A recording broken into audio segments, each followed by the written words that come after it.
Well, folks, it was real. It was fun. It was real fun. The 2024-25 Arizona basketball season has officially come to a close. And Damon, dog, you and I are going to have our favorite memories. And chat, we want yours as well on the other side of this countdown. It's the AZ Wildcats podcast. Don't you go anywhere.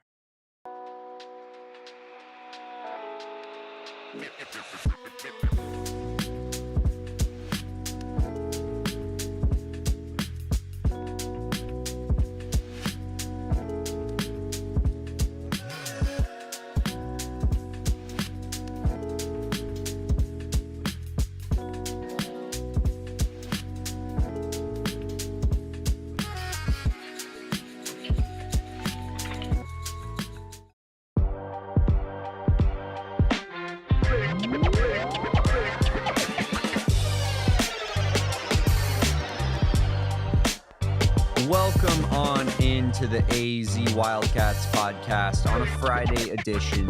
I'm Damon Fairall. He is Kevin Thomas. We are the AZ Wildcats podcast. Of course, we're in PHNX HQ here in beautiful downtown Phoenix.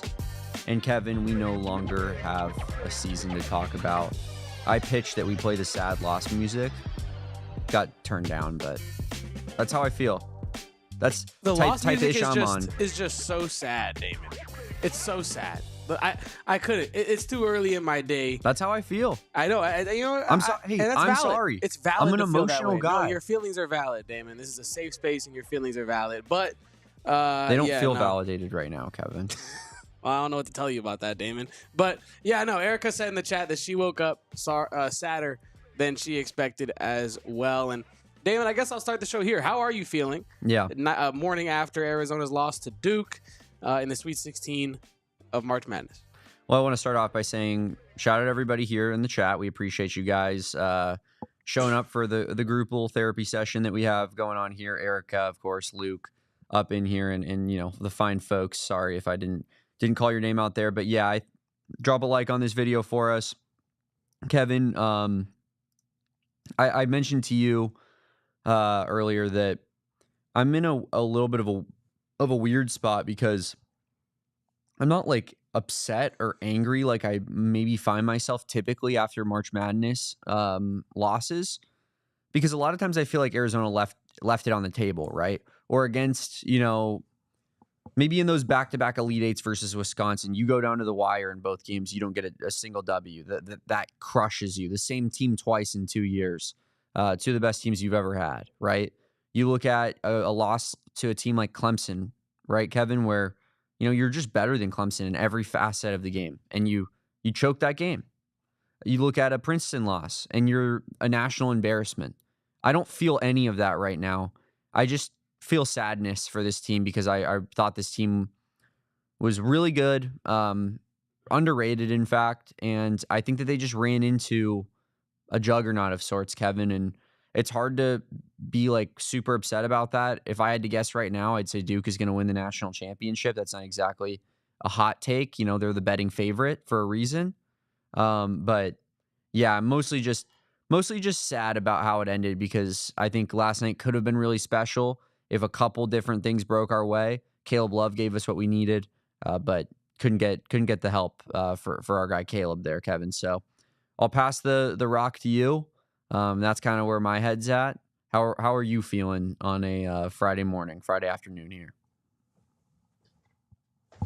Oh, jab step. Yeah, my bad. You passed the fake. rock. I was trying to go get us a bucket, Damon. But no, I mean, I feel fine. Like, I didn't really take that loss too hard in terms of like the actual loss didn't make me that sad. But what made me sad as hell, Damon dog, was watching back the post game interviews, man.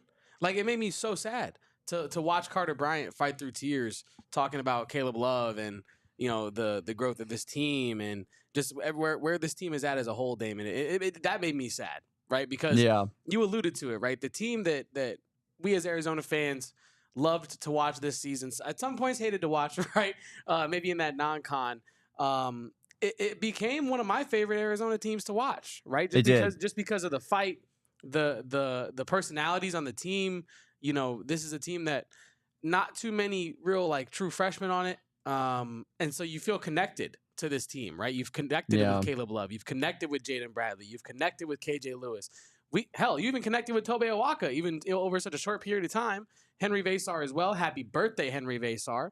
And yeah, so damn. Imagine waking up. I know. In the Elite Eight on your birthday. I know. Damn. I thought that too this morning when I saw that. I was like, damn. He probably would have had like a nice little like King's breakfast. You know what I'm saying? Mm-hmm. Anyway, but yeah, you connect with this team, and so it's unfortunate that the year comes to an end in this way. I know Damon's probably at some point going to bring up the fact that they could have played Arkansas or something like that. When do we get to play Arkansas? I want to play Arkansas. I want to play a damn 10 seed. I'm sick of playing Duke. Yeah, I mean, look, Damon, I don't disparage that take at all. But to me, yeah, I don't feel sad about this loss. To answer your question, I'm not too sad about it. Arizona lost to a more talented roster that is also very extremely well coached, with probably the best player in the nation. Not even probably, they have the best player in the nation in Cooper Flagg. He was an absolute incredible basketball player. Corny or not, sickeningly Damon, good. Yeah, corny or not, he is incredible. Can I just say, Kevin, I was looking at pictures of Cooper Flagg on one of our services that we use to use picture subscriptions, and it was that whole sequence of him saying "Let's frickin' go," except you didn't say frickin'. And it was like a whole 8 sequence of pictures in that. And Kevin, I've never felt more justified in my stance that the guy's a goof. I'm sorry. That's fine. He's Damon. a phenomenal basketball player, and probably a cool guy. But I'm just gonna I'm gonna call him a cornball because I want to. I mean, you can do whatever he beat my you team. Want. You can do whatever you want, Damon Dog. But yeah, no, I don't. We got to hold on to what we got, Kevin. Doesn't make a difference if you make it or not. We have each other, and that's enough for us. We'll give it a shot. Anyway, Damon, I don't feel too bad about this loss. Arizona lost to a better team. They fought extremely hard. The only thing that as a fan, I wish I could have seen was them respond better to the beginning of the second half. I think coming out in the second half, maybe I was talking to Max about this morning. I couldn't tell. I'll have to watch it back maybe tonight or something. But I couldn't tell if Arizona came out flat in the second half or if Duke just came out on fire. It was probably a combination of a little bit of both, right? Yeah. But I think that's the only one thing that I can identify as damn, I wish, I wish that would have happened. But overall, Damon, you can't be too upset at this loss. Yeah, at this time of year, there's no real happy endings unless you win it all. So yeah, it's unfortunate, very sad, very very bittersweet is what I'll say. That's why it's March Sadness. I'll say I feel bittersweet this morning. There's a reason it is March Sadness, Kevin.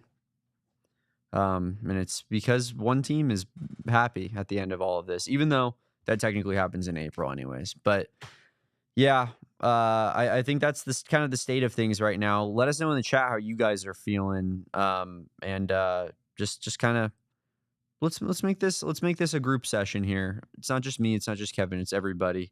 But yeah, drop a like on this video.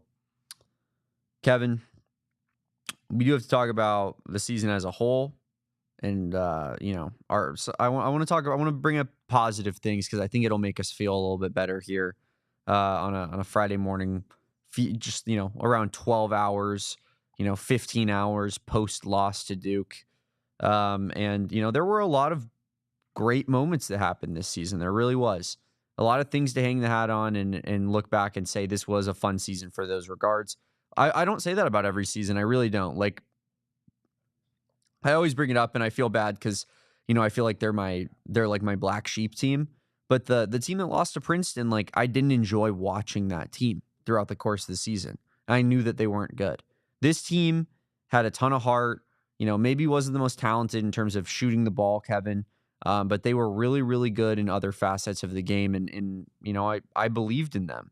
And I think, hopefully a lot of these guys will come back next year. The spine will be similar, but it won't truly be this roster again. And I want to talk about this team and what this team accomplished and just kind of, some of our favorite moments. So I'll let you start off, Kevin. I know that actually, you know what? I'm going to start off because I know that you didn't have anything for this. And then I'll pass the rock to you and defer. Not anything in non-conference. That is, let's start off there. Favorite part of the season, Nothing in non-conference So play. true, though. That's so true, Damon. So Kevin and I obviously weren't doing the pod yet in non-conference play. We started on the first game of Big 12 play, I believe. But that being said, like, even watching non-conference, Kevin, it was unbearable. It was brutal. Yeah, I mean, the loss to UCLA was horrific, and I want all of that wiped completely from my memory. So, starting off by saying everything that wasn't non-conference was a positive, because it was an upgrade on what we had been witnessing prior to that point, Kevin. Yeah, Damon, I'm lockstep with you on that. The non-con was, we could just forget about that. Mhm. We can never think about that ever again. We can just be like, oh yeah, Arizona overcame some serious early season struggles and then became awesome to watch, right? I don't really think when I'm remembering this team, I'm going to dwell too much on the non-con, because it was so hard to watch, like you alluded to, Damon. Mhm. So yeah, no, not the non-con. Favorite memories from this year? Certainly not the non-conference schedule. Yeah, that's a fact, Kevin. And now I will defer. Here's the baton, sir. Well, my first favorite moment of this season, Hit I think, me. and I think Erica will remember this because I was incessantly trying to get her to ask players about this. But they had this like cell phone, like you better call somebody celebration in the beginning of the season. Don't know where that went. Yeah, Caleb Love did it a lot. Yeah, KJ Lewis was doing it all the time as well. He's just maybe not shooting as many threes as Caleb Love to have the opportunity to do such a thing. But I still don't know the bottom of it. I still didn't get to the bottom of it. But I think like that was the first indication of how connected this team is. I think Damon, and how much like they just enjoyed playing with one another, to pick up on one another's celebrations and have maybe a story behind it. I don't know. But yeah, no, the cell phone celly was my first favorite memory of this season, because I just thought it was hard and I thought it was cool. Yeah. I love that kind of stuff. The little things like that, Kevin. I think those are the most fun moments of these seasons, is like, you remember that stuff. You remember, and I know you're going to get to it, so I'm sorry for spoiling it, but you remember the gritty boys. Like, you remember True. those are the things that you hold on to. So yeah, I love that for just starting us off here. Are we going to go back and forth? Let's go back and forth. Yeah, let's go back and forth. Okay, let's do it. Actually, you know what? I believe chronologically yours goes next. So you continue here, and then I'll get the next one here. Erica, real quick before we continue, has a great point that I don't think either of us mentioned. Let me make sure that you didn't have it in there. Mm-hmm. What about when Carter Bryant wore the headband? How do we forget about Headband Bryant? That's insane that we forgot about Headband Bryant. Also, the starter Bryant movement, I will mention, is one of my favorite moments of this season when me and Damon tried to get that going. It did not end up coming to fruition, but it didn't really matter. It didn't have to come to fruition because Carter Bryant was an awesome basketball player to watch this season. My next favorite memory of this year was that TCU game that Caleb Love absolutely exploded. Kind of a similar performance to what he had against Duke, minus the assists here. He had 33 points, 7 assists, 7 rebounds, 2 steals, no turnovers. Damon Dog versus TCU. Caleb Love absolutely incredible that night, and just another example of everything that he can do for a basketball team, right? And the performance was so good that 2 months later, or a month and a half later, or a month, whatever time, it was over a month, right? Caleb Love was struggling, and Tommy Lloyd was still calling back on that TCU game saying, hey, but he did that last month, and he can always do that. That's how good that game was, that, Tommy Lloyd was holding on to that during Caleb Love's, low moments of this season, Damon. And I also wanted to mention Henri Veesaar kind of started to break out in that game as well. 15 points, 6 rebounds, 4 assists, and a block for King Henry. Again, happy birthday to Big Veesaar. Of course, yeah, I felt like, this is when Henry really started coming on strong, Kevin. And, I've said a few times throughout the course of this year that Henri Veesaar was my favorite player to watch in terms of just his start to finish of this season and his development. And yeah, that's where I'm going with this next one, Kevin, because I felt that this stretch of games, the TCU, West Virginia, Baylor, that stretch was Henri Veesaar's kind of coming out party of sorts. And one of those moments for me was up against West Virginia, 12 minutes left in the game, or 10, you're up 10, 11 minutes left in the game. And Henri Veesaar, Eduardo Andre jumps with him, kind of when people were a little bit less aware of Henri Veesaar's leaping ability and his dunking ability. And Eduardo Andre ended up on the floor up against the stanchion, Kevin, literally rolling on the ground. And now that I say that, I'm really sad at the time that we didn't post that meme of that guy rolling on the street and say Eduardo Andre after Henri Veesaar just put him under the basket. Yeah. But or we should have done that thing where you cut them out of the video and have them like rolling through space and rolling through like medieval times and rolling. That would have been funny. We messed up in that regard, but missed the mark there. But yeah, I just Henri Veesaar's kind of just coming out party, jump onto the scene stuff. That was so much fun for me, and I think it all culminated against Baylor and that first Baylor game of the season where Veesaar gets 19-7 against a Baylor team that was ranked at the time, was thought to be maybe a little bit better than how they ended the season, but obviously had a lot of talent and was a difficult matchup in that they have Norchad O'Meara and they have a VJ Edgecombe and Henri Veesaar just said simply they don't have a big man, Kevin. So I'm just going to dominate them, and I think that was kind of the evolution of Henri Veesaar into the player that he became this season in that early stretch of conference play. That's a good point, Damon. And our guy, basketball and football guy, says in the chat that going 2-0 against Cincinnati and West Virginia was when we as fans really started to think that the team was back. And the West Virginia game, definitely. Right. Yeah, no, you're right about that. There was, I do remember, I don't remember exactly what moment it hit for me, Damon Dog, but I do remember a specific time where I just felt like, no, this team is figuring it out. Like this team in a real way is finding a way to win basketball games, Damon Dog. So yeah, I do call back to that time of thinking about that as well, basketball and football guy. My next favorite moment here, Damon, a little bit out of order chronologically, but I was kind of just going off the dome, kind of think of what was most memorable for me this season. When they had a Brother Tines for Valentine's or whatever it was, and Carter's dog was revealed. Right, we found out that Carter Bryant had a puppy and it was adorable. The puppy of the Arizona basketball team had its own puppy is a crazy thing, and so I was just happy when that happened. It kind of another example of how connected the team was. Like I think almost everybody was there. That was a fun little moment. I remember we had Erica on the show, and I saved that explicitly for her because I knew Damon would not care. Why wouldn't I care? No, I just meant like it wouldn't hit as hard. You know what I mean? Like. Oh, yeah, I'm not going to freak out about it like you. Yeah, exactly. There's a puppy, Damon. Carter Bryant has a dog. We know that now. That's huge breaking news. That's huge. Like, this is the type of thing that I don't love, Kevin, because this is where you pit me in this corner where it's like, Damon just doesn't love dogs like me. Damon just doesn't love good basketball like me. That's why he hates Cooper Flagg. I just love silly stuff. Like the fact that Carter Bryant has a dog. You don't hate dogs. You just don't care that another person has a puppy. Like that's fine. I don't care that I love dogs. I don't care how many cats Eric Ruby has. Like I just don't care. I'd like to meet Carter Bryant's dog in person, but it doesn't like fire me up that he has a dog that I've never met. And that's fine. I'm with you. That's why it's on my list and not yours. You don't gotta hate dogs. You just gotta love dogs. You know what I'm saying? Yeah. And you don't.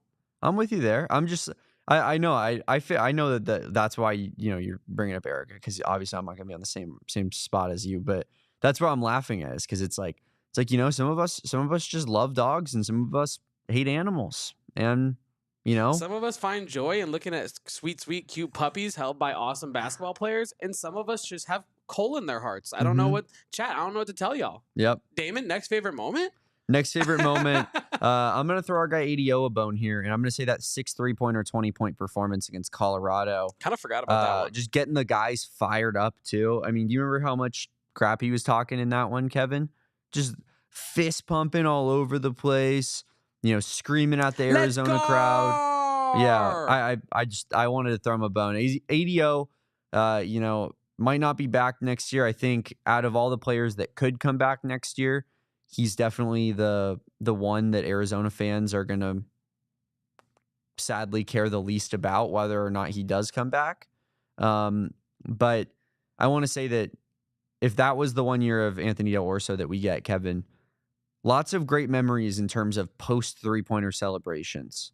He's an all-time post 3-pointer celebration guy.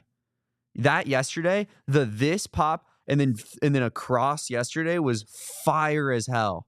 That was ode to Derek Williams in that one. That one was encouraging because it proves ADO knows Arizona ball. Yeah. You know what I mean? No, I mean, that was from all-time Camel, celebration guy. Yeah. And also, if ADO wants to come back and be the 7th, 8th man and come off the bench, by all means, we'd love him to. I don't think that that's like, I don't want that out of the cards at all. I just don't think that, he should not start next season. We all know that. Oh my God, no. What? Yeah, Oh my God. we're going to be more talented next year, regardless of losing Caleb Love. And, that just can't really happen. But shout out Anthony Dell'Orso, all-time post-3 celebration guy, Kevin. And also in that Colorado game, he had that up and under layup that he came out the other side. Yeah, that was just crazy. Dirty as hell. That was actually crazy. I forgot about that moment too. How he had that in his bag the whole time? Yeah, that one was crazy. I think he tried that a couple times this season and found varying success levels with it, Damon. But I mean, should we go with? Man, I'll save the best one. We'll save the best one for last. We'll save the most memorable moment, I think, across the board, obviously, for last there. But I'm gonna go with when Arizona beat Texas Tech and the official Arizona basketball account tweeted, insinuating that they were being called the Gritty Boys and kind of just putting the stamp on it officially back in February. That was one of my favorite moments because we really, I know you and I did as a podcast, but as a fan base, I feel like we really embraced the Gritty Boys attitude with this team. The team embodied it on the court when we watched them, and it was just an incredible nickname for an incredible team. Damon knows I love a good nickname for a basketball team. Nothing makes me happier. Fab Five, Crab Five, whatever, Phi Slamma Jamma, whatever you want to call them. I love a good nickname, and the Gritty Boys is a great nickname. So yeah, I'll always remember this Gritty Boys roster. It was a fitting nickname for the team and the style of play that they did, and also just kind of like I feel like Arizona needed maybe this team to bridge the gap between the Pac-12 and the Big 12, because I feel like they really set the tone for what Big 12 basketball looks like for Arizona. And Kevin, I'm sitting here and I'm like, I think, even if this team isn't the most talented of teams that Arizona has had or will have, they very much are the standard for the physicality that is needed in this conference. And I think that, I'm going to be looking at this team as the barometer. Going into next season, I'm going to say, how physical is this year's roster compared to last year's roster? Because I know last year's roster was extremely physical, extremely mentally tough, didn't give up in games when they found deficits. And, maybe they weren't perfect, but they definitely had some flaws that, or not flaws, but, positives that I think we can take with us into future Tommy Lloyd teams here.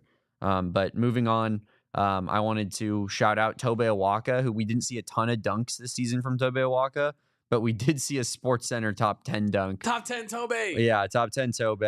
Tobe Awaka throwing it down on a UCF defender. That was a little bit out of order there, but I wanted to shout out Tobe Awaka for that dunk and getting into the SportsCenter top 10, Kevin. That was awesome. Only Arizona Wildcat, I believe, who did so all season. I believe so. Well, no, I'm sure Caleb Love made it in for something we're gonna mention here in a little bit. But the only dunk that we made just didn't really care that night. Yeah, I know exactly. The only dunk that made it into the SportsCenter top 10 for sure. My next moment is when Bobby Hurley had a complete meltdown against Arizona in McHale North, and you and I came back here. And I had my Bobby Hurley rant where I realized, yes, I can hate people, and I do sports hate Bobby Hurley. You know what I mean? I just can't stand the guy as a coach. So extend Bobby. Yeah, extend Bobby, whatever. But Damon Dog, that was one of my favorite moments this year because I feel like, one, we really capitalized on that, and two, I learned something about myself in that moment. I'm capable of negative feelings towards people. Yeah. And Bobby Hurley, I have a lot of those towards him. Yeah, and Bobby Hurley, I have in here no handshake. That's specifically one of my favorite moments of the year.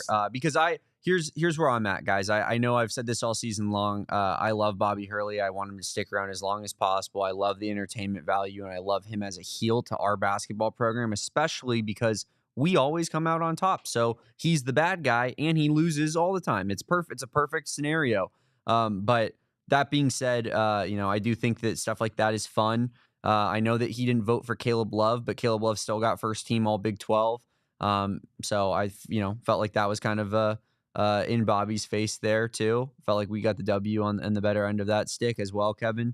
And yeah, I mean, fun, just a fun moment in general. I'm always a fan of our rivals and the school up north here, the one that is up here in the the metropolitan area in which we reside, Kevin, embarrassing themselves and on a national stage in front of everybody. Not only losing, but making the story about how awful of sports they are because, they can't apparently shake hands without, trying to headbutt people. So it's okay, Damon. Arizona's a classless locker room. We learned that last night, Damon. No class in that locker room. They don't lose or win with any class. No, not the Arizona basketball boys. No class. Just talking out of his, you know what I mean? Just saying whatever because he's upset that he lost and that he's, on the hot seat. Who, Bobby? Yeah, Bobby. I'm just saying it's kind of crazy how look at John Shire talking to Caleb Love after the game in the handshake line. No one has given Duke more trouble than Caleb Love in his college basketball career. John Shire gives Caleb Love a hug because he respects him so much and as an athlete, as a professional, and doesn't have any personal problems with Caleb Love or how he represents or acts on the court. But Bobby Hurley lets his players assault people on the middle of the floor, and then he calls the other team classless. After the other team does nothing all season but show class and is led by one of the classiest coaches in the game. I'm glad that Shane's here for this one because this was my next one. It's part of the same game here. One of my favorite moments of the season, Jaden Quaintance dunks on Henri Veesaar. Henri Veesaar then flips the script, takes Jaden Quaintance and Shane Diefenbach's soul in the process, and Henri Veesaar takes over the ASU Arizona basketball game in doing so. I was putting it on Shane's head like that, Kevin, here in the studio. No pause. Anyway, shout out to Marcel in the chat who says, Duke fan here. The hardest thing about basketball is someone has to lose, but I can tell you guys that Tommy Lloyd is the real deal. And with the squad coming in next year, it will be you guys it'll be your year in 2025. We appreciate you, Marcel. There were actually some really classy Duke fans in the comments. We do appreciate you, Marcel. Of our streams. Some of the Duke fans in the chat of our streams are a little less understanding of the live chat. Yeah, the reality. But if you do go back and look at the comments, there are a lot of very fair, rational, pragmatic Duke fans. And I thought because we were fair and rational. Exactly. Yes. We didn't lead the first 10 minutes of the pod saying how awesome Duke is. It was pretty much a Duke love fest. We didn't lead the show with. Yeah, we didn't lead the show with. Was that flagrant? How did Arizona lose this game? Was that flagrant no call? The worst, the most egregious missed no call in Arizona tournament history. It was awful. But it's not why you lose the game. No, right? It's not. You lost the game because you got down 19. Yeah. But yeah, back to our favorite moments here. Just wanted to give a shout out to everybody in the chat for being here today. Kind of talking about the class conversation, Damon. One of my favorite moments from this year, although it was very bittersweet. I don't know how you'll feel about this being on my list. But last night's post-locker room reaction from the squad, one of my favorite moments from the year, Damon. And I think it's because it showed the connectivity of this team, how close-knit they are. It showed the maturity of guys like Carter Bryant, Caleb Love, KJ Lewis. And I think it really, unfortunately, it rounded out the season, right? And I think that when you watch that, there's no other emotion you can feel except for pride in the basketball players that you've supported all season. Yeah. For going out on their shield and going out on the way that they did. But yeah, it wasn't one of my favorite things that I had to watch those clips. You know what I mean? But the fact that after watching them, I felt only prouder of the team that we watched was one of my favorite moments of the season because I think a lot of times, when a player's season ends, Damon, or a team's season ends, you don't necessarily always get the impression that they were the most connected squad and that these guys loved each other. That everybody on the team really believed and bought in. And this watching Carter Bryant's clip, you can tell he was really having a cry, he really believed. Right, this is really his brothers that he made a connection with over the last the kid's a freshman, right? This is his second basketball family now. You know what I mean? After high school as AAU guys, so. Yeah, Damon, that was one of my favorite moments from the season. Just kind of understanding these were the gritty boys. They were fortified together in the Big 12, and they will never apart. They'll never be apart. There will always be a team that will go down in Arizona history as one of the most fun teams to watch at least the modern era. I will say, Tommy Lloyd era certainly. Yeah, Nick Arenas puts here in the chat. Henry gave Caleb a lot of love last night. That was awesome to watch too. Yeah, I think. For sure, you could tell how well connected this team was from just a emotional standpoint, and I think that's a I'll tell you what, like, I think that is a reflection upon your coach and the environment that has been created by the, recruitment that you've done in terms of getting the right personalities in the building and vetting that properly. And I think, as far as Tommy Lloyd and his recruiting goes, I know that at the end of the day, at the minimum, he's bringing in the right people, Kevin. I know at the minimum, that there could be a guy who maybe disappoints in terms of his on-court ability, but he's not going to be a problem in the locker room at the end of the day that's going to derail this team. Trey Townsend is a perfect example of that. Yes, it was not a good year for Trey Townsend overall. No one knows that more than Trey Townsend, and you've heard him talk about it. I'm sure that was very, very difficult on him to go through. But regardless, he was always a leader at all times for this team, Kevin. I think it goes to show the type of person that Tommy Lloyd recruits when it comes to Arizona basketball. Great point, Damon, and it kind of leads into what I was saying about Carter Bryant, because part of his answer was, praising the type of person that he's literally specifically praising the type of player that Tommy Lloyd brings into the locker room, like well-spoken, well accounted for, mature, cares for those around them. Like, that's the kind of guys that Tommy Lloyd's bringing into the program. And I feel like at the end of the day, you can't be upset with that. You gotta be proud of that, because you could be Georgia football, and I'll leave it at that. You know what I mean, Damon? So proud to be an Arizona Wildcat today and not a Georgia Bulldog in some respects. I'll reel off a couple real quick, and then we'll hit our main one here, Kevin. I'm going to put this on here because, first off, you were in St. Louis, you weren't here. But also this is just totally not your vibe. But I'm going to put fighting with BYU fans up there as one of my favorite moments of this season, because at the end of the day, I don't really have any disdain or hatred towards BYU fans. Yeah. I think it's a fun rivalry that we're going to have and be a part of in the Big 12 here, Kevin. Yeah. For both football and basketball. And I'm happy to have been acquainted with them in such a loud and, the way in which Arizona and BYU fans are fighting is, it was a very incendiary moment. And I thought it was fun. At the end of the day, like, looking back on it, I think that they're crazy people for sure. I think they're nuts, but they love their team. They're passionate. They're fun. And I enjoyed the back and forth. So I'm going to shout out BYU fans for that. I'm going to put this down here. I know it's not technically Arizona basketball related, but it kind of is. Bobby Hurley is back in Tempe for his 11th season. Turn me up, chat. Let's go. This is Sun Devils basketball. Be there in Tempe at McHale North next season. It is going to be lit in there. We might even get 300 people to show up. You might even be able to buy $3 tickets instead of $4 tickets on Game Time. Promo code PHNX. You pay $0 on those. Kevin, you got to be hyped up about our guy Bobby Hurley being back in the fold next season.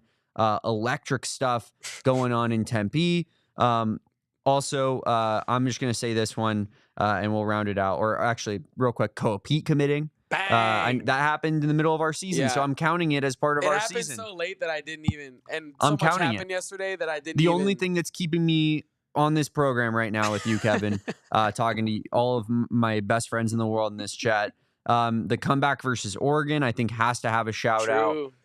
Because I don't think that a lot of people thought that this team had it in them to do that, because that's a huge deficit at the start of that game. And, I don't know that you thought that they were going to in that game. I didn't think they were cooked, though, as early as everyone else thought they were cooked. Yeah, and by the time they started coming back, like, I had belief again. Well, but I think everybody did by the time they started coming back. No, but I'm saying, I think, even when you start clawing back in, what was it, 15? When you get down to, 11 or 10, I think people are still like, no, they're not going to. You know what I mean? I don't know. I just felt, I felt pretty bad. I felt really bad down 15. It felt pretty over. But I didn't really necessarily always lose faith. But that was I'm not saying I didn't either. I didn't either. But it was you were in a spot where you had to start coming back right then and there, or else you were screwed. And they did start coming back right then and there. And so, but they left themselves very little room for error. But I think it just was a good encapsulation of the mental fortitude of this team, Kevin. How tough this team was, and just kind of the mental transformation that I already talked about of going from the Pac-12 to the Big 12. I don't think that happens as a Pac-12 team. I think that you need that move to the Big 12 in order to win that game. So, Shout out the guys to the Oregon comeback. But Kevin, it is now time to talk about the best moment of the 2024-2025 season. And I know everybody is probably pretty clear of what it is, but Kevin, tell the people. Well, I feel like we should hit a quick break first. You know what I'm saying? A little bit of a tease. We do have the biggest moment coming up. Spoiler alert, it's unfortunately not when ADO and Trey Townsend signed to be an Arizona Wildcat, but that is close. It's close on the list because this is the #1 Trey Townsend podcast, and the AZ Wildcats podcast. We'll be right back after this quick break. Damon Dog. One of my favorite things last night, right, is coming home to eat some food. But I was so sad because what did I not have, Damon? I didn't have any of this. I didn't have any Spinatos, Damon. I really was hankering. I had a hankering for some Spinatos last night, Damon Dog. It is the #1 place to not only eat pizza in the Valley, but to also watch NBA basketball in the Valley. And if you're a Suns fan, it's the best place to watch Suns games. Damn true. In the entirety of the Valley, Damon. So, Spinatos hosting official watch parties throughout the season where you can watch the game and Phoenix Suns dancers and the Gorilla. Stop by for a chance to win free Suns tickets, gift certificates, and more exciting prizes. That is going down today, I believe, Damon Dog. So if you have a jumper on you, make sure to head over to Spinatos, not yesterday, not tomorrow, right now, to get free pizza and possibility to get Suns tickets on April 9th, Damon. So what's better than free tickets and free pizza? Nothing. Not a whole hell of a lot. Don't miss a chance to be a part of the action. Mark your calendars, Suns fans and NBA fans and pizza fans, as in general. Get all the info on watch parties and pizza basketball contests at SpinatosPizzeria.com. Spinatos, the official pizza of the Phoenix Suns and your boys over at PHNX. I want to talk about our friends over at Branded Bills. Kevin, I got your hat from last night that you wore on our watch along in our post-game show. Damon. It is a game-worn hat, and it is a beautiful, nice-looking hat. Kevin has another hat right there for you. But they don't just have the Block A with the ropes on it. They have that one right there. They got the state outline. They got the bear down right there. They have snapbacks, fitteds, truckers, beanies, all types of headwear and apparel, anything custom. Brandon Bills is going to get it for you. And for our Arizona fans, they have the campus collection. That's a dad hat Kevin's showing you right there. They have the campus collection you're going to want to go check out at the U of A bookstore if you're in Tucson. And they have some exclusive, looking hats over there, Kevin, that me and you haven't even seen anywhere else. They only have them, I believe, at the campus store in Tucson. So go check those out. BrandonBills.com. Use code PHNX for 20% off your first order. Partnerships with U of A, all sorts of other colleges all over the country here. Local company from Mesa, Arizona. We love supporting local. Go support our guys over at Branded Bills.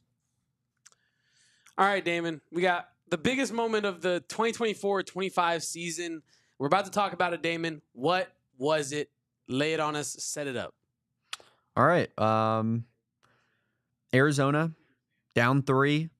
Inbounding the basketball on their own baseline. Whoa. Length of the floor to go. Need to score. And what happens as Bo Brock goes across Kevin's screen for the third time in 5 seconds? We got a Bo Brock Guy loves his cameo. Needs his airtime. The 2-hour Cardinal shows are not enough. But our guy didn't love that one. What's it called? You give the ball. Who do you give the ball to? Who has, out of the players on this team, Kevin, who has a shot of making a distance bucket at the buzzer? No one other than Caleb Love. Give him the rock. Get out the way. 3/4 court. Get in. 55 feet. Bang. Overtime in Tucson. And then Caleb Love takes over the OT period. And the Arizona Wildcats beat Iowa State. At the time, a top 10 Iowa State by, I think, around 8, 9, 10 points after overtime. Yeah. But, yeah, Caleb Love's half-court 3-point heave. 11 points, Damon. Caleb Love's half-court heave to send Arizona to overtime versus Iowa State. Easily the #1 moment of the Arizona college basketball season in 2024-2025, Kevin. Easily, Damon. And, you asked who else but Caleb Love. And if you ask Caleb Love, maybe Tommy Lloyd should have taken it himself, because apparently Tommy Lloyd has the half-court jumper on him and ready at all times. Apparently, we learned after that moment that Arizona basketball players just be practicing. I mean, I'm sure all basketball players do this. Like, you know what I mean? Like, you just mess around with the ball, like, after practice or whatnot. But apparently this is something they legitimately practice. This is the half-court shots. So apparently Tommy Lloyd could also have taken that shot and made it. But Caleb Love did. He will forever be remembered. He had the shirt afterwards. Good job by him on capitalizing on that. Yeah, that was a cool shirt.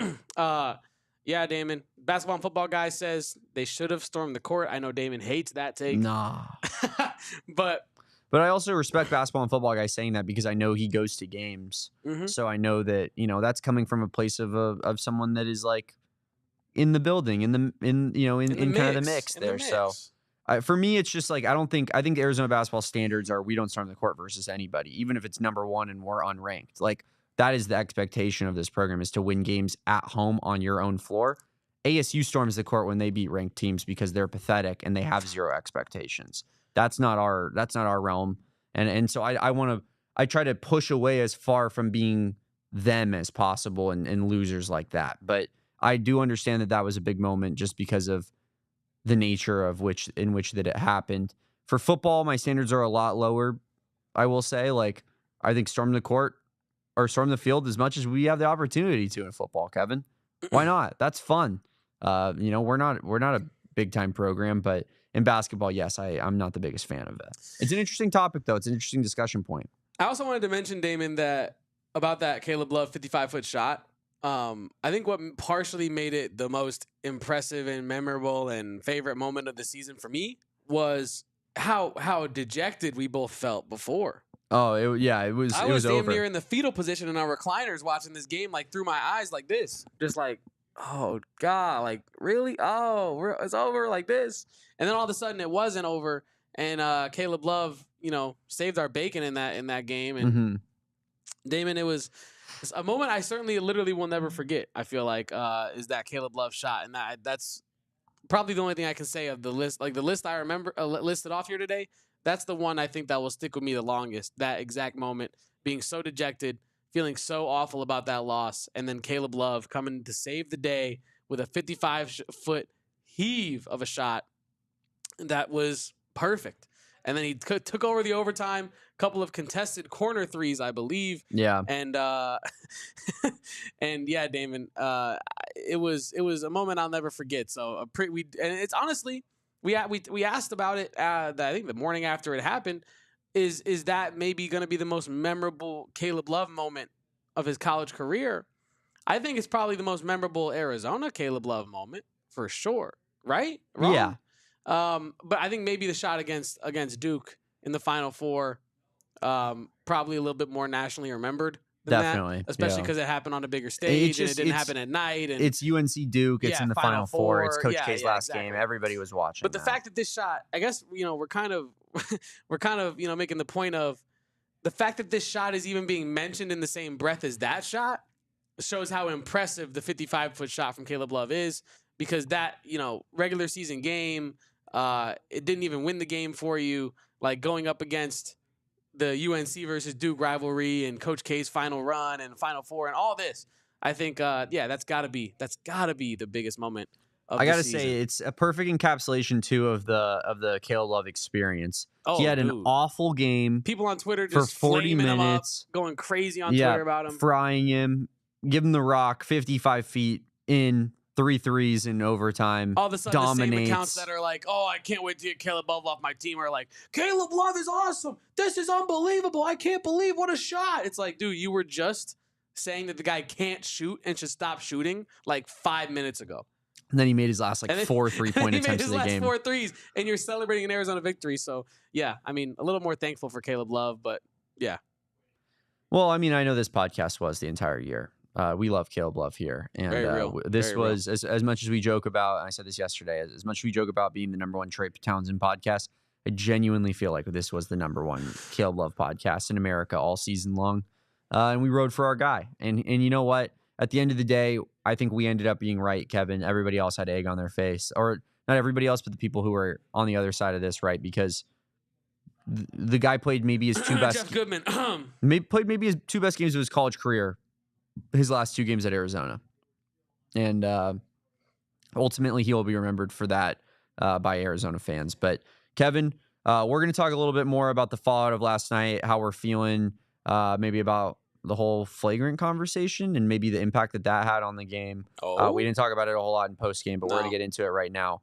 And we'll do that right after the break here on the AZ Wildcats podcast. Damon, dog, Damon, dog, Damon, dog. One thing that I have been doing a lot lately, because you and I have been, burning the late night oil, watching this Arizona Wildcats Oh, have we? team. I haven't noticed. Watching this Arizona Wildcats team is I've been going through a lot of drive-thrus to get my food fixed, to nourish myself. Yeah. Don't have time to cook. But That's for damn sure. But the problem with that is I spend a lot of money, and it's hard to tell where my money is going sometimes. And that's why I use Monarch Money, because it can track all my spending, all my investments, all my expenditures and things like that. Income is what I was looking for there, all in one place. And as we all know, I'm not very good with numbers, but the people at Monarch Money are incredible with it. It is named the Wall Street Journal's best budgeting app of 2025, and that is because Monarch Money is the finance tool people actually use and actually love. So if you are like me and you overspend on sports cards or you overspend on fast food, don't waste your money. Let Monarch Money manage it for you, and you can have less stress to your financial dealings there. So get control over your overall finances with Monarch Money. Use code PHNX at monarchmoney.com in your browser for half off your first year, folks. A whole year of money management with our friends over at Monarch Money for 50% off. They're going to help you manage your money so you can save it, and we're going to help you save money on the front end, 50% off with our code PHNX at monarchmoney.com. Doesn't get any better than that, Kevin. Saving money, It of course, there's the one thing that I can save. For us Arizona fans, the only thing that gets better than that is meeting up with former Arizona legends like Mike Bibby. Go checking out Mike Bibby's shoe collection over at Gila River Resorts and Casinos Wild Horse Pass, up at the Upper Deck Suite, Upper Deck Kitchen and Bar, where we do all of our events, Kevin. And Mike Bibby, new Sacramento State head coach Mike Bibby, is going to be there, showing up his collection, showing up the rare limited edition releases and exclusive colorways straight from his personal vault. The collection, Kevin, open until March 30th, so only a few more days to go check that thing out. But make sure that you guys go do so. From his first step to the final dunk, discover the history and artistry behind each pair of shoes. And of course, if we're just talking about Gila River Resorts and Casinos, the entity, Kevin, it is the absolute best. It's nice and clean. It smells great. Not like those stinky Vegas casinos. And it's got great dining options. Unbelievable. It's got all the floor games, all the table games, all the slots, spa area, concerts, comedy shows, you name it. Our friends at Gila River Resorts and Casinos and our friends at Wild Horse Pass in particular, it is just a phenomenal experience. They have 4 locations. Check out any of them, but Wild Horse Pass is going to be that one that we're hanging out at. So check out our events tab on our website at gophnx.com/events and see if we got anything going on at Gila River Resorts and Casinos. You do you at Gila River Resorts and Casinos. Visit playatgila.com for more details. Real quick before we get into the rest of the final, wrapping up the Duke, conversation for the rest of the offseason, the basketball and football guy brings up a fun point here. I was also thinking about this the other day. Remember that graphic showing Caleb Love's performance against KenPom top 50 teams and not against top 50 teams? Proved that wrong in the tournament. Also, I think just kind of proved it wrong over the course of the last, month or so, 2 months of the season, right? I feel like Caleb Love really somehow found a way to even out his production over the last bit of the season, Damon. And very, very observant there from the basketball and football guy who sneakily remembers a lot of the stuff we say. Damon and I talk a lot for a lot of hours for every week, right? Too much. And basketball and football guy really be keeping track. He called me out about selling Cooper Flagg going under 20 points, and I didn't like that basketball. I'm just kidding. I don't think though that we were wrong in putting up factual statistics of what Caleb Love had done. It was an interesting talking point, and I'm more so just saying that people are watching at all times. I think that me and you also would have been the first guys to be like, I think he's going to figure it out versus good teams. So, but it was an interesting narrative that kind of got squashed by Caleb Love, which is what you want to see, but unfortunately, no one else really showed up, Kevin, and helped our guy out here. I did want to talk about kind of the foul that was and the foul that wasn't from last night. I know everybody was super fired up about the flagrant. It kind of was the talk, I feel like, of social media. But right after the game, when we were live, Kevin, we weren't really scouring the streets. But I guess I know that you're not a big ref guy. But I want you to put that aside. I think we both agree. 1,000%. I think we both agree that didn't decide the game. It's not like the BYU game where, an egregious final foul call is the difference between you winning and losing, right? It's this was, you still needed a lot to go your way, even if that gets called a flagrant. But it was very, momentous. It definitely was a huge, favor in terms of Duke's regard. They get 2 free throws against Arizona in the ball. Then you look at Arizona and, you give them, were we in the bonus at that time, or did we just get the rock? Unsure. Yeah, I'm kind of forgetting there, but you don't get to double up the free throws and the possession. I think they got the ball back. I don't think they got free throws out of that, Damon. We would have loved to get the 2 free throws in the possession there. I think it was a 5 or 7 point game at that time. So it was pretty tight at that point. And Arizona had much of the momentum, Kevin. So putting it to the side that me and you know that it didn't like outright decide the game, right? 7 points. 7 points with the ball. So you make both free throws hypothetically. It's 5 points. You have the ball. Say you hit another shot. It's 3 points. And, you just went on, you just capped off a, close to a 10-0 run to get back into this game, Kevin. But putting that all to the side, looking at the call in a vacuum, how are you feeling about it right now? Honestly, as you let off, I'm not really a ref, I'm not really a ref watcher, but I think I want it to be called fair for both teams, and I want it to be called consistently for both teams, right? I think, I've said this multiple times that one call is never the reason why you lose a basketball game. Now that's, you're dealing in absolutes. So obviously there are some games where literally it does come down to the last play, like the BYU game, right?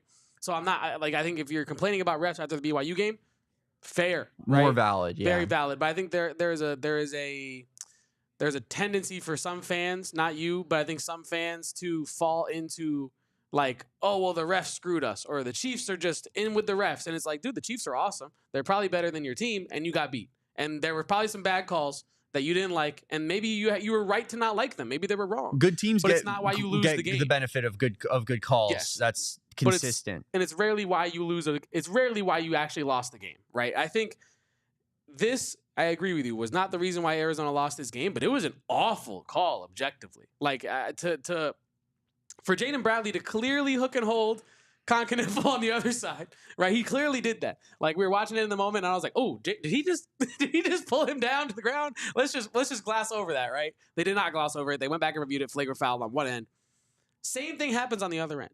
It wasn't under the basket. It wasn't isolated to where they're just just the 2 people. But he kind of fell onto Jaden Bradley a little bit there. So I guess maybe the refs are like, "Oh, he wouldn't have fallen if Jaden Bradley wasn't there." I don't know what they're thinking in that moment, right?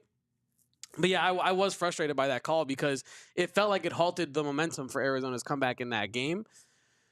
Again, you have every opportunity to continue to come back after that call. That it does not mean that you lost, right? It does that's not it. The game's not over. You keep playing, the ball keeps bouncing. But that was a big moment. It was a huge swing in momentum in that game where it felt like, and I remember someone in our live chat said it last night, that if that doesn't get called, who knows the moment how Duke reacts to being pushed and Arizona trying to come back in that game.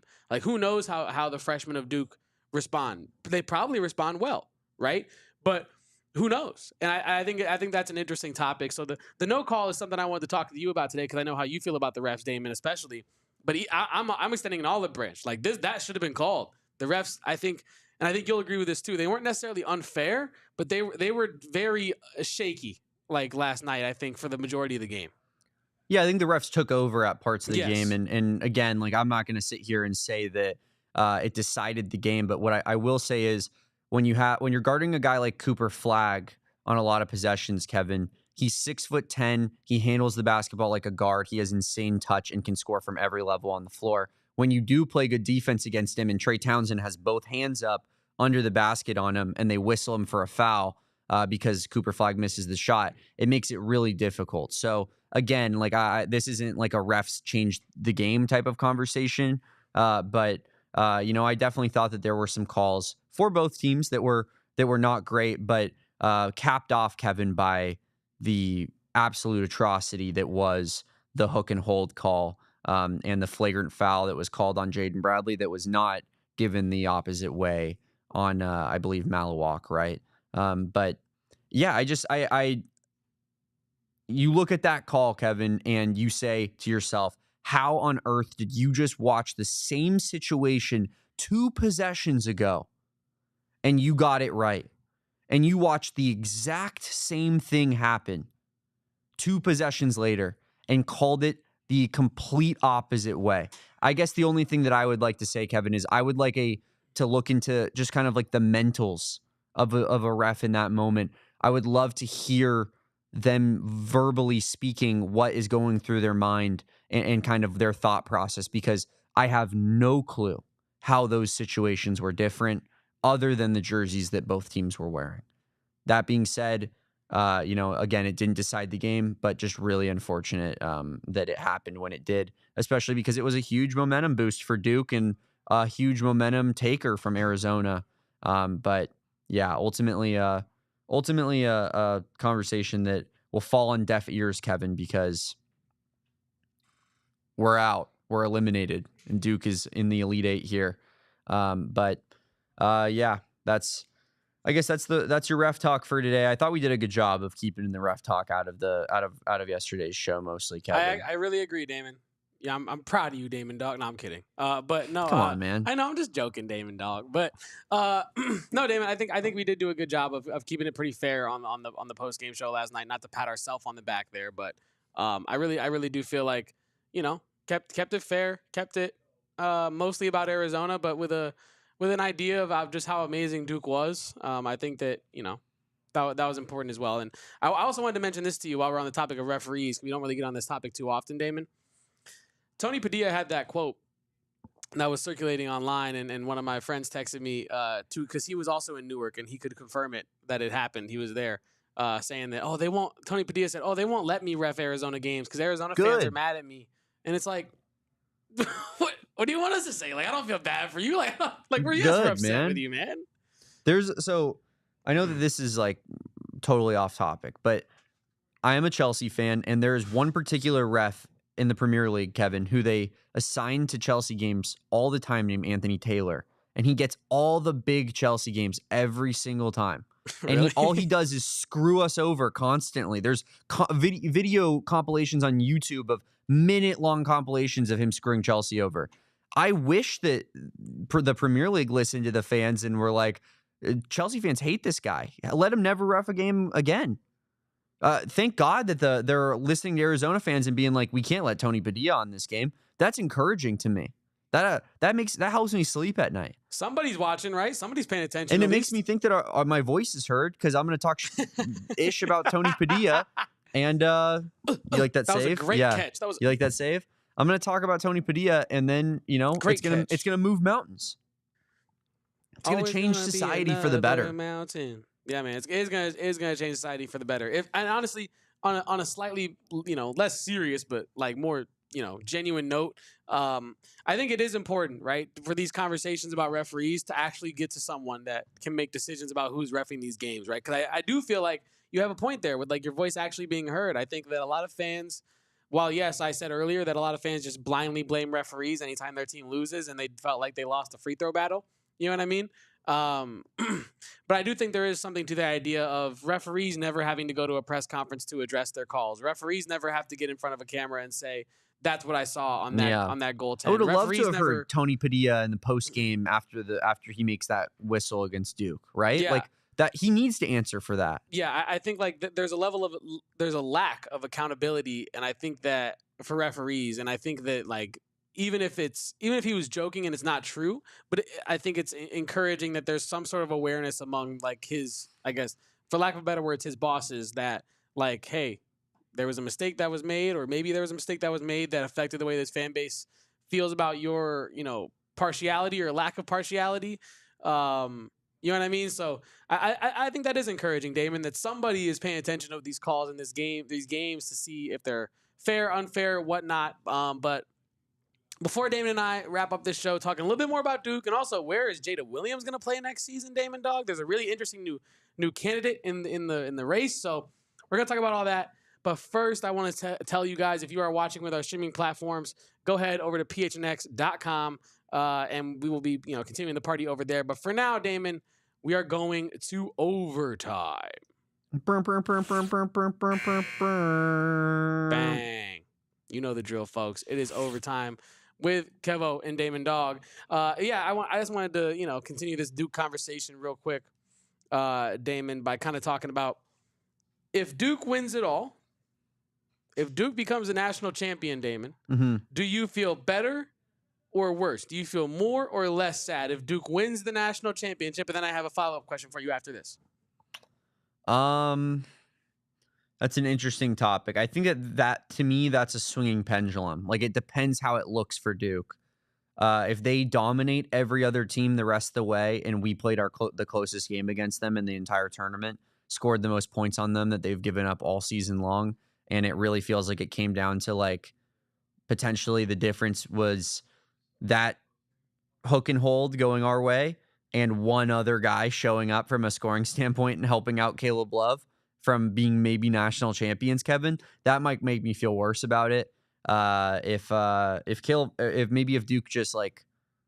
Duke plays a similar game against Houston, for example, that they played against us, and they just come out on top at the end, might make me feel a little bit better, right?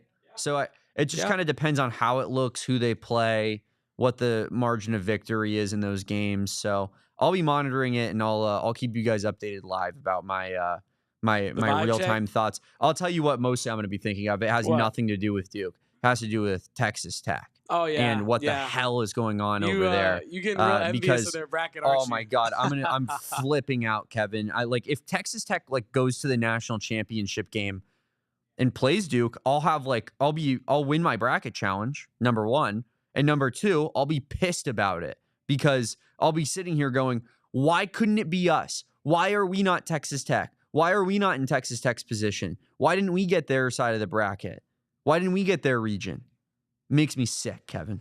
That's the one I care about a lot more is how far Texas Tech goes and what it looks like for them. Because if they're in the Final Four, I'm like, that's it for me. I'm crashing out. Damon crash out of generational proportions. And my follow-up question for you, Damon, is if Duke loses in the next round to Alabama, how do you feel? Does it make you more or less sad? And that's an interesting one as well because it could make you think you're further. It also is a one-off basketball game, so I'm not really sure that you should really take that much stock into a one-game sample size that. Good point. And also, Alabama is such a high-variance shooting team, right? So great point as it's possible they could just have the hottest shooting night of the tournament and, like they did against BYU, double it up and beat Duke, even though Duke is a better team than them, and we all know it. So I'd say it would make me feel better in the fact that I think if Alabama beats Duke, Kevin, it's going to have to look like they're hitting 55% of their three-pointers, shooting 53s. It's going to be the Mark Sears show. And that would have happened if Arizona played Alabama as well. Like, we know for a fact that would have happened if Arizona played Alabama as well. So I don't think that would make me more sad. But how do you feel on both of those questions? Damon, I think if Duke goes on to win the national title, I would feel, I'm not going to say pretty good, but like in comparison to what I would feel otherwise, I think I feel a lot better if Duke goes on and wins the national championship, because then you're certain that you got bested by the best team in the nation with the best player in the nation, and that there was just a very low % chance that you unless you play perfect, there's a very low % chance that you come out with a W there. And I think that as a fan would make me a little bit better that Arizona lost to the eventual national title champions in 2025, the Duke Blue Devils, right? I think that would make me feel a little bit better. I think if Duke goes on to lose to Alabama next round, I think that would maybe feel a little bit worse, because we did think that Duke, in that context, was this world beater with Cooper Flagg. And then if Alabama's able to figure it out defensively against Duke, I'm like, why couldn't Arizona figure it out defensively? Yeah. Because I feel like Arizona is here defensively. I feel like Alabama's probably like here. Do you see what I'm saying, though, where I'm saying if Alabama beats Duke, I think it's going to have to come from, one of those NBA games where like the Wizards beat the Cavs because they just shot, 35 they made 33 threes in a game. I agree. Where it's like, I think if Alabama beats Duke, they would have killed out Arizona as well, because we can't keep up with that shooting pace. So I don't know. You guys got a Noah Woolbrook cameo. I mean, it is an action-packed cameos at PHNX we got Sports Bo Brock today. 3 times. Yeah, and we got 3 Brobox. different people. Mm-hmm. This is pretty much Good Morning America, where you can just come up and have a sign behind me and just be like, Kevo's awesome. I love Kevo. Go Cats. Go. We should do that in the next studio in PHNX HQ3. Oh, it's like the post game interview. Get in here, boys. Get in here, boys. Oh, he's going downstairs. He's going downstairs. We're going downstairs. We're going downstairs. But no, Damon dog. Dude, this is kind of scary. I'm not. It's horrifying and really uncomfortable. I'm good. We're good. I'm gonna. Okay, chat. If I can't tweet, see Shane's face if I either. if I don't tweet in the next hour, chat, some went down, chat. It's even more uncomfortable now. I hate it. Please, chat. No, anyway, in this situation, I'm with you. I think if Alabama beats Duke, that it would be that's what it would look like. Them shooting the lights out and Duke just not being able to match it with Tyrese Proctor and I, like again, I know going on over there. With our guy Archangel, we very much established transitive property not a thing, but I do think that there's something about like so true though. Alabama, man. like He loves that with a hot shooting night. You know, yeah. I think that would happen regardless of opponent, but especially when I think Duke has more length and can affect 3-point shots more than Arizona. I doubt Arizona would be able to play better defense than Duke, who's been a better defensive team really all season long.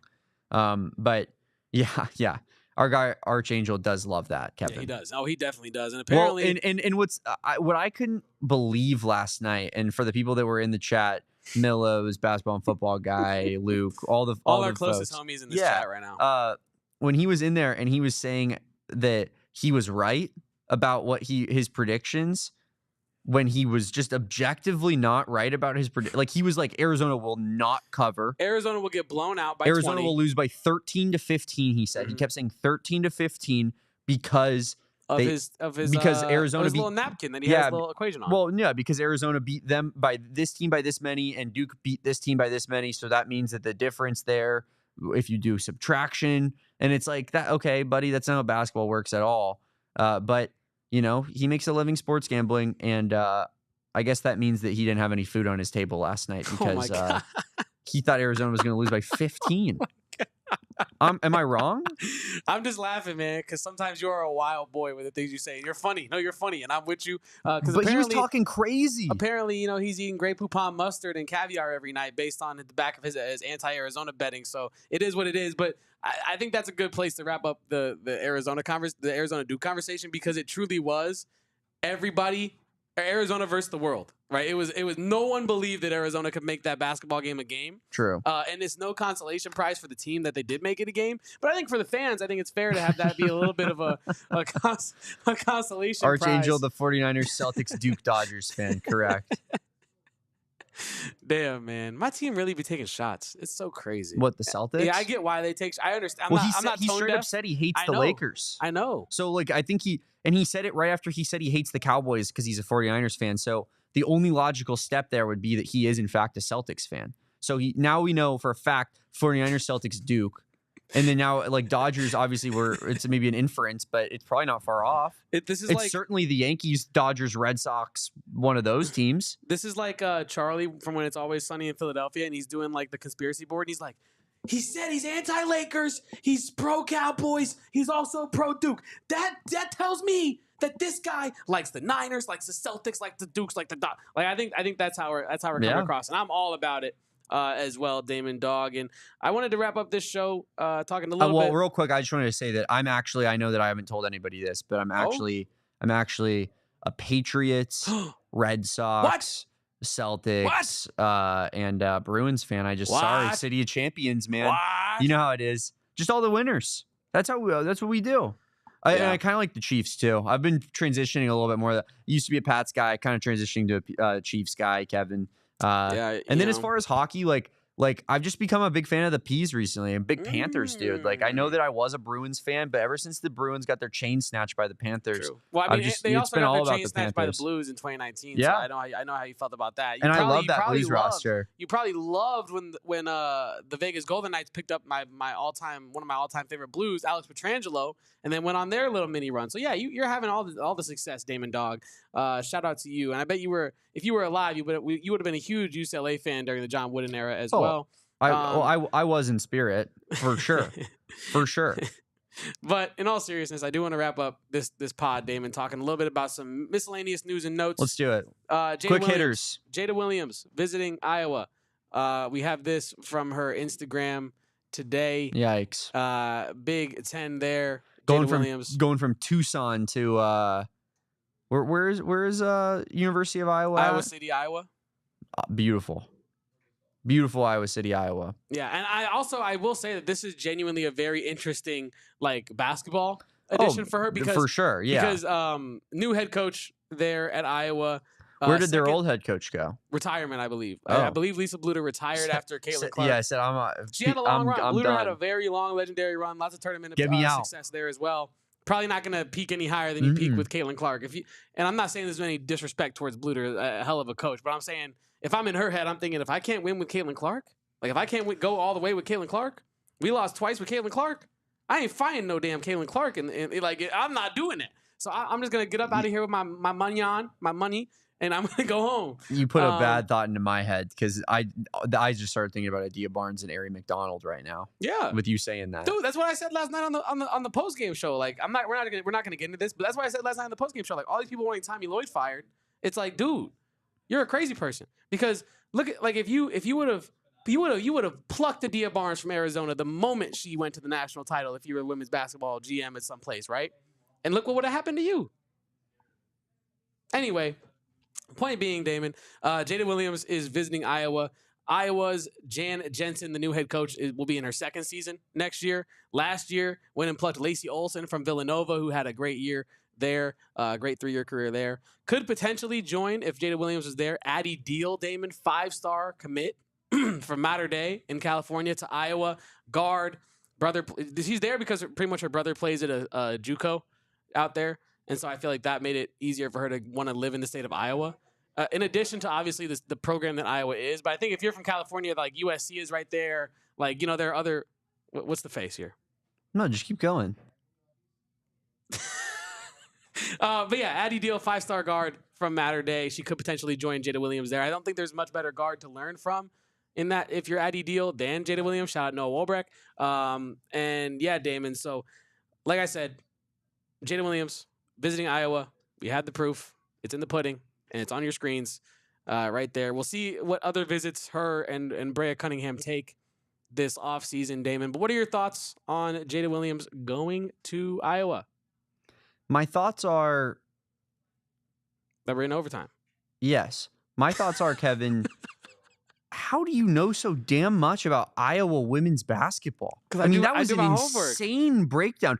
Her brother plays in a JUCO in the area, so I think that this is, probably a good fit, given that he's only 42 minutes from her. If you go campus to campus from Apple Maps, which I did check before the show, like that. I know you're a detail-oriented guy and you put research and thought into what your takes and stuff, but this feels like you went to an entirely different level for this one. Like, you dug deep as hell, my guy. I wanted to see what Jada Williams was seeing. Jada's favorite color is yellow, and I know that she thinks she looks really good in it, so that makes some sense from that perspective. Well, Damon, this is your best friend. Jada Williams is your bestie. You know what I'm saying? I know. So I don't know here. Anything damn near as close to this. Basketball and football guy with a funny comment. We were in double OT. We are in double overtime. That is a fact. Damon, you'd be surprised what you can learn from a local news clip on YouTube. Certainly. I mean, I'm fine. Like, I mean, I'm glad that you had all that information. I was sitting there and as you just kept just digging and digging and digging, my jaw just kept just moving down to the floor the entire time. I couldn't believe it, Kevin. But yeah, that would be it's an interesting fit for Jada Williams in that it's a really good women's college basketball program. We know that they have a legacy now, in particular after the last 2 years. I mean, I wish Jada Williams the best, although Same. She did quit on this team. Why was that face? No, my bad.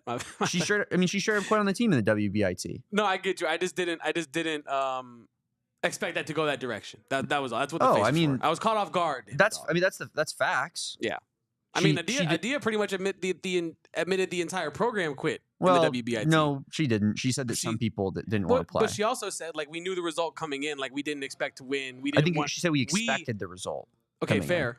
The result was that they didn't win, so they didn't expect to win. But Like Skylar Jones after the game said, I'm a competitor and every time I go out there, I give my all and I wasn't going to not suit up. Like she straight up like called out Jada Williams and was like, I wasn't going to not suit up for my teammates in this game.